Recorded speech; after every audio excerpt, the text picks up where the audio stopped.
皆さんこんにちは。夏がやってきました。ただ私の住んでいる地域まだ梅雨明けをしていないので、突然雨が降ってきたり、今日も雲が多く日が照ったり陰ったりです。また風も強いですね。夜間も、暑いっちゃ暑いですけども、熱帯夜っていう感じではありません。ただもうしばらくして梅雨が明けると本格的に夏っていうような天気が続いてくると思うんですよね。そうなると心配なのが気温の上昇と強い日差しです。皆さんも外に出た時にこれ長時間いたらやばいなって思われた経験あると思うんですよね。それはこうして屋外で栽培している食虫植物たちも同じです。なので夏は暑さと強い日差しを和らげてあげる暑さ対策、夏越しが必要になってくるんですよね。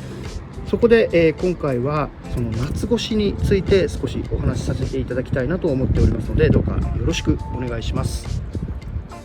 まず最初は日当たりについてです。これは他の動画でもちょこちょこお話をさせてもらってるんですけども、個人的にベストだなって思うのは、午前中しっかりと直射日光が当たって気温が上昇する午後からは完全に日陰になる場所です。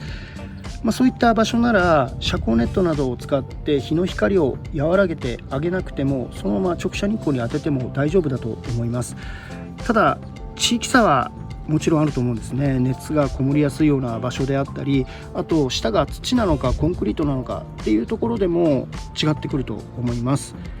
このベランダでいうと、ちょうどこのビオトープのあるここからこの睡蓮鉢のあるここまで、ここがですね、午前中は直射日光がしっかりと当たって、お昼過ぎ午後からは完全に日陰になります。ただそんなことを言いながらここに日よけしてるじゃないかって思われると思うんですけども、これはちょうど YouTube を始めたタイミングでこのビオトープ、それから睡蓮鉢を立ち上げたんですね。中にメダカやエビが入っているので、それらはちょっと心配なんで、ちょうど YouTube を始めたタイミングでここに日よけをするようになったんですけども、このビオトープにする以前ですね、このような水盤を置いて食虫植物を栽培していた時には全く日よけなどせず、真夏であっても直射日光にガンガンに当てて栽培をしておりました。ただそういった場所ばかりではないですよね。一日中直射日光が当たるですとか、気温が上昇する午後から直射日光が当たってしまうとか、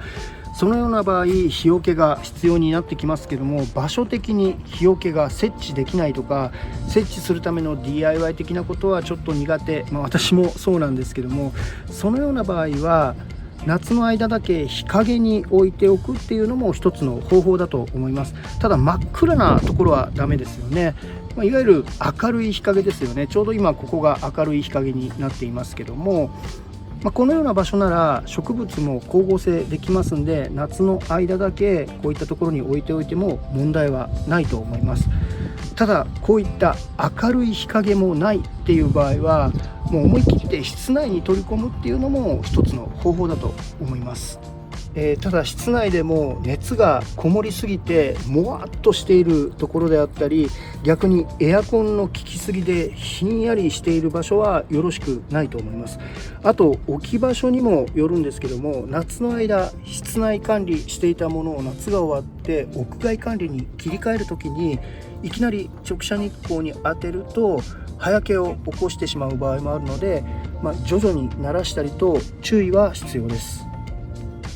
夏の強い日差しが直接植物に当たることでのダメージっていうのももちろんあるんですけども、鉢が高温になって中の淀が熱くなる。で腰水にしている場合は水盤のこの水の水温が上がってお湯のようになってしまう。これらが原因で食虫植物が弱ってしまうっていうのがあるんですよね。で対策としてはまず鉢なんですけども、この素焼きの鉢とプラスチックの鉢比べると素焼きの鉢の方が明らかに温度が低いんですよね。これはこの素焼きの鉢が水を吸い上げますんで、その気化熱によって冷まされているからだと思います。もうこう持ってみると明らかに温度の差を感じます。ただこの素焼きの鉢は、腰水にしていれば問題はないと思うんですけども、めちゃくちゃこう乾きやすいので、それはそれでね、腰水管理以外の場合は注意しないといけませんし、また、目には見えませんけども細かな穴が開いているので、ここからですねいろいろな苔とかそういったものが生えてきたりと、いろいろとこうデメリットみたいなことはあるんですけども、この夏の暑い時期にですねこの素焼きの鉢に植え付けるっていうのは有効だと思います。ただこのようなプラスチックの鉢にも植え付けているのをまたわざわざこの暑い夏に素焼きの鉢に植え替えるのは、よくはないですよね。なので、そういった場合はこういったプラスチックの鉢より少し大きめの素焼きの鉢を買ってきて、その素焼きの鉢の中にこう入れてあげて、このように腰水管理すれば、直接ここに日も当たりませんし、また外側の素焼きの鉢がこの腰水の水をこう吸ってですね、で、こう気化熱でこの中の温度を、若干ではありますけども下げてくれるっていう効果もあります。あとはこの水盤の水なんですけども、最近水道代や電気代が高くなっているのでなかなか厳しいんですけども、ちょっとこう日が陰ってきて影になった時にですね、この水盤の水を、いっぱいであっても少しこう入れ替えてあげたりですとか、あと、あまりにも冷たい水はよろしくないですけども、多少この外の水よりは水温の低い水を少し足してあげて温度を下げてあげたりですとか、あとは、この鉢にですね直接こう水をこう上からかけてこう流してあげて、この鉢内の温度を下げてあげたりですとか、そういったことも有効だと思います。ただモウセンゴケであったりハエトリソウであったりはジョロで上からバサッとこう水をかけるとハエトリソウは葉を閉じてしまったり、モウセンゴケは粘液が流されてしまったりするので、そういった場合はちょっと口の細いジョロなんかでこう補充用にはかからないように水をあげてあげればいいんじゃないのかなっていうふうに思います。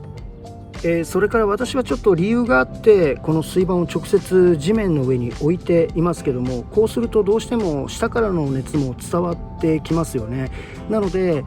台などの上にこの水盤を置いて地面から離してあげれば、地面からの熱が伝わりにくく、この水盤の水温の上昇も防げると思います。はい、いかがだったでしょうか。内容的には過去にお話ししたこととかなり重複しておりますし、また内容的にもめちゃくちゃ簡単なことばかりでしたけども、これから本格的な夏がやってくるということで、夏越し暑さ対策について少しお話しさせていただきました。私のチャンネルは食虫植物栽培を始められたばかりの方、またこれから始めてみようかなって思ってらっしゃる初心者さん向けの内容になっております。これからも初心者さんに分かりやすくを心がけ、食虫植物に関するいろんな動画を上げていきますので、どうかよろしくお願いします。あと過去の動画にも初心者の方には何かしら参考にしていただけるような動画いくつかあると思いますので、そちらの方もまだご覧になったことのない方はぜひご覧になってみてください。よろしくお願いします。